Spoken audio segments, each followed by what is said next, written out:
Hey guys, I'm Brian. She's Brenda on YouTube at New Life Recovery. Today, we're talking about the very important topic of relationships. And man, relationships are so important in recovery. Brenda, I know you got some thoughts on this. Why don't you kick it off for us? So many thoughts because relationships, that word encompasses mother daughter, daughter father, brother sister, romantic, sibling, coworker, neighbor. I mean, relationship, it's one word with many strings tied to it.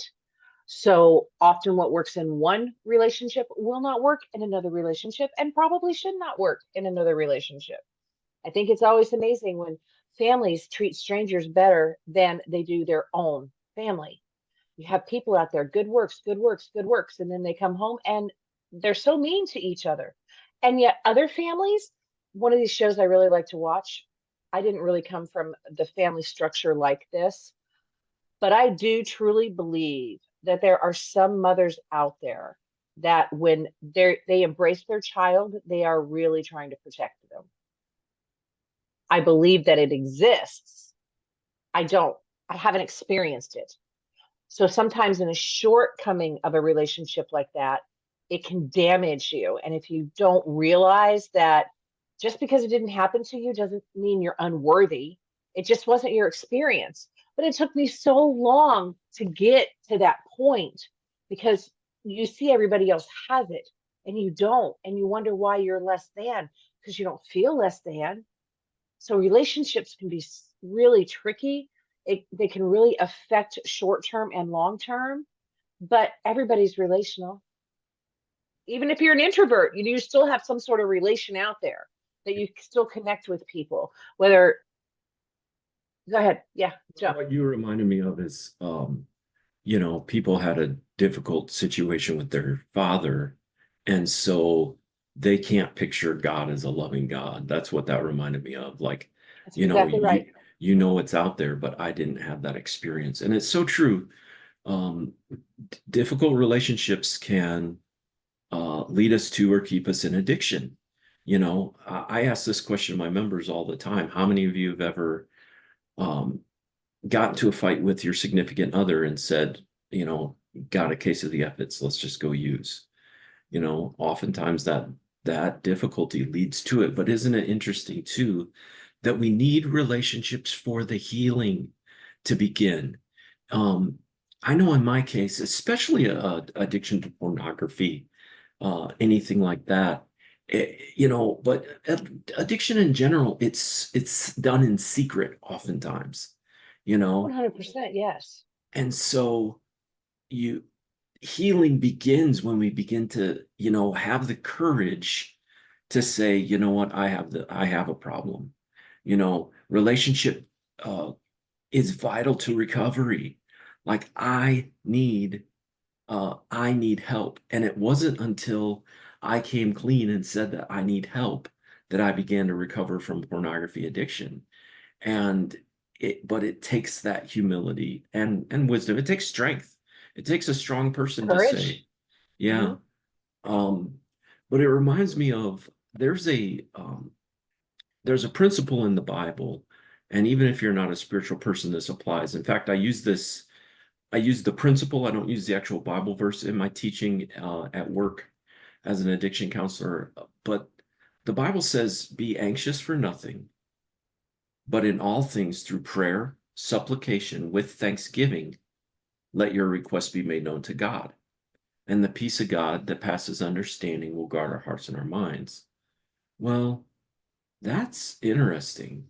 Um, don't be anxious, but through everything, prayer, supplication with thanksgiving.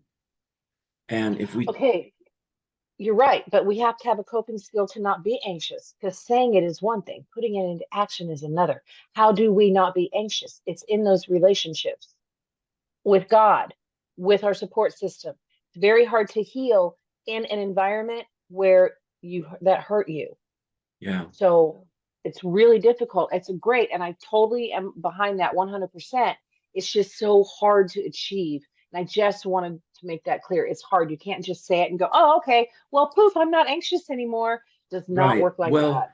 Well, it's interesting if you break that down. Prayer Yeah, um is first. talking to God. Hey, God, I'm struggling with this. Or, and this is how I teach it at work with my clients, um, talking it out, processing it, even if you just process it in paper. But much more, we're talking about relationships today.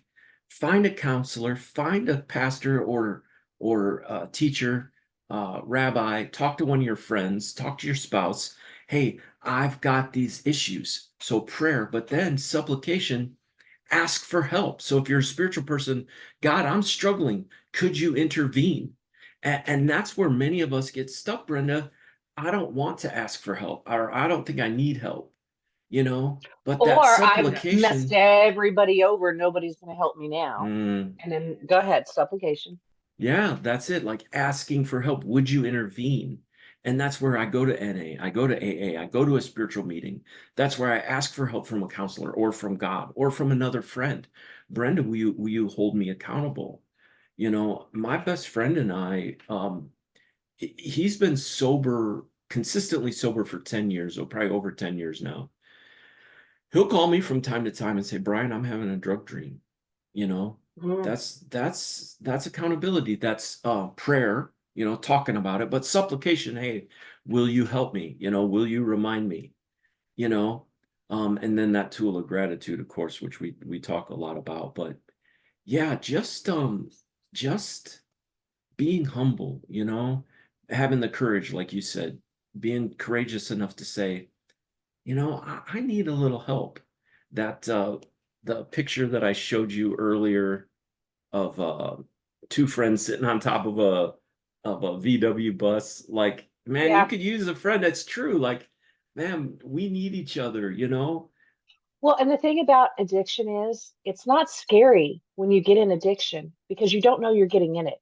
I mean, you try it and then it does this. But when you decide to get sober, you know you're getting sober. It's a way different entrance into a new lifestyle. Addiction slows you into it. And everybody has a different experience. So I am in no way wanting to disrespect anybody's journey. But when you have hit your rock bottom, or when you have through prayer, supplication, and when you ask, it's way scarier, and it takes a lot more courage. It takes more courage to do something different, to change your environment, to try something new. It's way scarier. That's something we talk about in recovery a lot. So I'm glad you brought that up. Is it can be scary getting sober, or even if it's like a gambling or pornography addiction, it becomes so ingrained in your life that you really do wonder what's life going to be like without it. That's scary. I don't know if I can recover when you're in that contemplation stage of change. Like, I'm thinking about changing, but I'll be honest, I don't know if I can. I don't know if I'll like myself. And isn't that a part of it too, Brenda? So many of our clients, so many of us, individually, I don't know who I am sober.